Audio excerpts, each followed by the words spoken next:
हैं आज की शुरुआत। सोमवार का दिन है, लेकिन ध्यान रखिए एक ट्रंकेटेड वीक है, क्योंकि होली के त्योहार के चलते शुक्ल पक्ष पर कल भारतीय बाजार तो बंद रहने वाले हैं।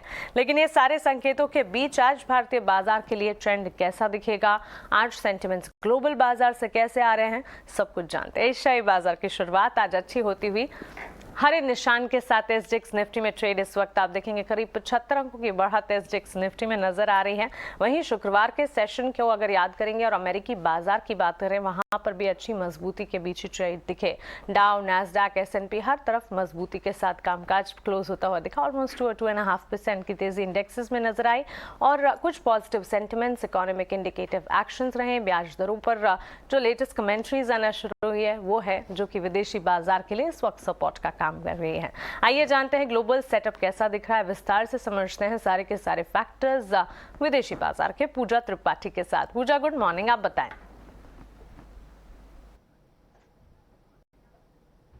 गुड मॉर्निंग मानसी जी। आज सेंटिमेंट काफ़ी अच्छा लग रहा है और अच्छी बात यह है कि आज स्क्रीन पर भी हरे रंग ही दिखाई दे रहे हैं, तो वो काफ़ी पॉजिटिव चीज़ें हैं आज भारतीय बाजारों के लिए। उसके अलावा जो क्यूज़ आ रहे हैं वो भी काफ़ी अच्छे हैं। एशियाई बाजारों की शुरुआत तो हम देख ही रहे हैं कि हरे निशान में हो रहा है। इसके अलावा ग्लोबल मार्केट भी अगर देखेंगे तो वहाँ पर भी कल शुक्रवार वाले दिन काफ़ी अच्छा कारोबार देखने को मिला। करीब 380 अंकों से ज़्यादा की तेज़ी हमने डाउ जोन्स में देखी और इसके अलावा नैस्डैक में करीब 2% की, एसएनपी 500 करीब 1.5% चला और दिन के ऊपरी स्तर पर भारतीय बाजारों की क्लोजिंग देखने को मिली है। ये जो तेज़ी हमने शुक्रवार को देखी है वो 2023 की अब तक की सबसे बड़ी तेजी नजर आई शुक्रवार वाले दिन, क्योंकि काफी सारे जो फैक्टर्स थे वो अब बाजार पचा चुका है। लेकिन आगे आने वाले समय में इस हफ्ते फेड चेयरमैन के बयान और जॉब डेटा किस तरीके से आते हैं ये काफी इंपॉर्टेंट होगा देखना। लेकिन उसके पहले बाजार थोड़ा संभले हुए हैं, क्योंकि अच्छी बात ये भी हुई है कि यूएस 10 ईयर यील्ड्स में भी नरमी आई और वो 4% के नीचे आ चुके थे, तो उसने भी बाजार में तेजी के लिए एक ट्रिगर का काम किया। आज फैक्ट्री ऑर्डर के भी आंकड़े आएंगे लेटेस्ट, उस पर भी हमारी नजर रहेगी। लेकिन गोइंग फॉरवर्ड जो आगे के लिए ट्रिगर है वो सबसे इंपॉर्टेंट ये होगा कि बुधवार को फेड चेयरमैन की तरफ से किस तरह के बयान आते हैं, इस पर हमारी नजर रहेगी। इसके अलावा यूरोप के बाजारों ने भी ग्लोबल बाजारों की तेजी में कंट्रीब्यूट किया और यहाँ पर भी हरे निशान में ही क्लोजिंग हमने देखी अच्छी बढ़त के साथ। अन्य संकेतों पर नजर डालें तो वहां पर भी बॉन्ड यील्ड जैसे कि हमने आपको बताया 4% के नीचे आ चुका है। डॉलर में हल्की नरमी आई जिसकी वजह से सोने में काफी अच्छी तेजी देखने को मिली और मिड जनवरी के बाद से अगर देखेंगे तो सोने के लिए सबसे अच्छा हफ्ता रहा ये लास्ट वीक जो था वो डॉलर में नरमी के कारण। कच्चे तेल में भी अच्छी तेजी थी, 1% की तेजी वहां पर भी देखने को मिली। बीच में खबर आई थी कि यूएई ओपेक से एग्जिट कर लेगा, लेकिन उसके बाद रॉयटर्स के हवाले से और कुछ रिपोर्ट्स के मुताबिक उन्होंने इस खबर का खंडन किया और ऐसा कोई भी योजना नहीं है। तो ये एक रिलीफ रैली का काम किया कच्चे तेल के लिए और 1% की तेजी वहां पर भी देखने को मिली। तो ये था बॉन्ड मार्केट और कमोडिटी मार्केट का हाल। लेकिन ओवरऑल अगर बात करें तो शुरुआत अच्छी है, संकेत अच्छे मिल रहे हैं। भारतीय बाजारों के लिए भी जो क्यूज आज मिल रहे हैं वो काफी पॉजिटिव है।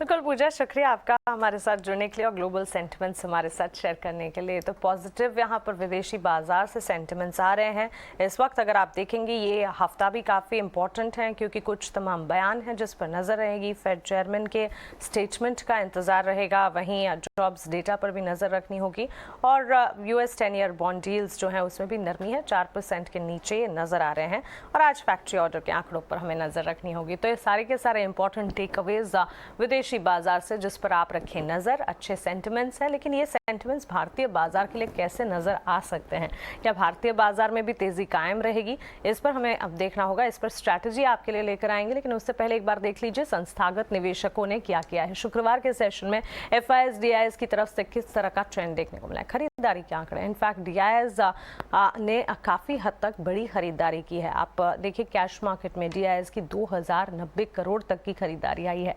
250 करोड़ की ही सही, लेकिन कैश मार्केट में एफआईआईज ने भी खरीदारी की है। वहीं वायदा बाजार के सेंटिमेंट्स को भी अगर देखेंगे तो इंडेक्स फ्यूचर्स में एफआईआईज की खरीदारी है, हालांकि इंडेक्स ऑप्शंस में करीब 5500 करोड़ की बिकवाली एफआईआईज की तरफ से आती हुई। तो महज इंडेक्स ऑप्शंस में एफआईआईज की बिकवाली के आंकड़े को साइड में रखें तो डीआईआईज ने कैश मार्केट में खरीदारी की है। वायदा बाजार में इंडेक्स फ्यूचर्स में एफआईआईज की खरीदारी और क्वांटम छोटा, लेकिन कैश मार्केट में एफआईआईज की खरीदारी के आंकड़े इस वक्त नजर आ रहे हैं। चलिए सारे सेंटिमेंट्स लेकर चलते हैं हमारे मार्केट एक्सपर्ट के पास, और हम आज हमारे साथ अजीत मिश्रा जुड़ गए हैं फोन लाइन से। उनसे बात करते हैं, उनसे समझते हैं कि भारतीय बाजार के लिए आज का ट्रेड सेटअप कैसा दिख सकता है। Ajit, good morning. कल होली का त्यौहार है और इससे पहले आपको ढेरों शुभकामनाएं। और जिस तरह से हम देख रहे हैं ट्रंकेटेड वीक तो है ही, छोटा हफ्ता, इस छोटे हफ्ते में भारतीय बाजार के लिए सेंटिमेंट्स आज कैसे देख रहे हैं? First half of the day के लिए स्ट्रैटेजी क्या बनाएंगे?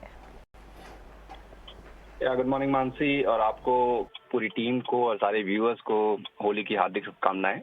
और देखिए, लास्ट वीक जो फाइनल सेशन था उसने कहीं ना कहीं मार्केट को एक रिलीफ दिया, एक रिकवरी जो कि काफी टाइम से हम एंटिसिपेट कर रहे थे कि मार्केट में देखने को मिले।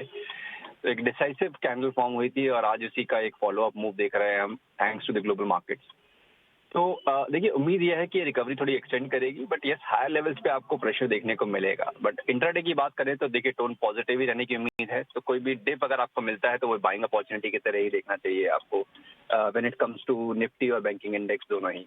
तो निफ्टी के लिए करीब 17,360 से लेकर 470 का जोन है, वो अच्छा बाइंग अपॉर्चुनिटी एरिया है। वहीं पे 710 से लेकर 820 ये रेजिस्टेंस पे रैक करेगा। और बैंकिंग में 40,900 के अराउंड पे अगर आपको डिप मिलता है तो वो एक बाइंग अपॉर्चुनिटी होगी। 40,650 जो नेक्स्ट सपोर्ट होगा। ऊपर पे करीब 41,550 से लेकर 42,000 ये मेजर रेजिस्टेंस पे रैक करेंगे। अभी खरीदारी के मौके हैं, हालांकि कॉशियस नजरिया अब भी अपनाकर आप चले, लेकिन जो रिलीफ रैली का इंतजार था वो पिछले हफ्ते दिखी और इसी के चलते सेंटिमेंट्स यहाँ पर भी सपोर्ट, क्योंकि विदेशी बाजार से तो मिल ही रहे हैं, भारतीय बाजार की अपनी तेजी और अपने फैक्टर्स हैं जो कि कायम रह सकते हैं। गिरावट में खरीदारी के ट्रेड्स बनते हैं। अजीत, आपकी तरफ से स्टॉक्स कौन से होंगे आज के लिए? देखिए, दोनों ही स्टॉक्स बाय साइड के लिए रिकमेंडेशन होगी, कंसिडरिंग जिस तरीके से भी एक रिकवरी देखने को मिली है, टोन पॉजिटिव हुआ है, खासतौर से बैंकिंग जहां पे कि अच्छा एक टोन दिख रहा है। पीएसयू बैंक्स में भी काफी टाइम बाद एक अच्छी स्ट्रेंथ नजर आ रही है। तो यहाँ पे बैंक ऑफ बड़ौदा को आप लॉन्ग के लिए देख सकते हैं। 184 तक के शॉर्ट टर्म टारगेट्स के लिए 167 आपका स्टॉप लॉस रहेगा। और साथ ही साथ आरईसी यहाँ पे भी देखिए, काफी अच्छे बेस फॉर्मेशन के बाद एक ब्रेकआउट देखने को मिला है। तो नियर टर्म में दोबारा से लग रहा है कि ये अपने रिकॉर्ड हाइज को रीटेस्ट करता हुआ नजर आएगा। तो यहाँ पे भी आप 224 तक के टारगेट्स के लिए 115 के स्टॉप लॉस के साथ लॉन्ग पोजीशन बना सकते हैं। इसी में दिखे हैं ब्रेकआउट्स, और इन ब्रेकआउट्स को मद्देनजर रखते हुए खरीदारी की कॉल्स यहाँ पर बनती हुई। टारगेट स्टॉप लॉस आपके टीवी स्क्रीन पर। पीएसयू बैंक्स ने एक अच्छी स्ट्रेंथ ड्यूरिंग द वीक दिखाई थी और ये स्ट्रेंथ जो है बरकरार रह सकती है। तो बैंक ऑफ बड़ौदा के स्टॉक में, in fact bank of Baroda, bank of India जैसे काउंटर्स में अच्छी मजबूती दिखी थी पिछले हफ्ते। बैंक्स फाइनेंशियल्स में काफ़ी अच्छा एक्शन था और अडानी ग्रुप में जीक्यूजी फंड हाउस के निवेश के बाद एक पॉजिटिव ट्रेंड या कह सकते हैं बड़ी रिलीफ बैंक्स फाइनेंशियल्स को भी मिलती हुई दिखी। और उसके बाद बैंक्स फाइनेंशियल्स में जो तेज़ी ऑलरेडी थी वो और ज़्यादा बढ़ी। तो आगे भी बैंक ऑफ बड़ौदा जैसे स्टॉक्स हैं जिस पर आपको नज़र रखनी चाहिए। अजीत, आपका शुक्रिया हमारे साथ जुड़ने के लिए और ये सारे ट्रेड आइडियाज़ और साथ ही बाजार पर अपने सेंटिमेंट्स हमारे साथ शेयर करने के लिए। चलिए आगे बढ़ते हैं और आज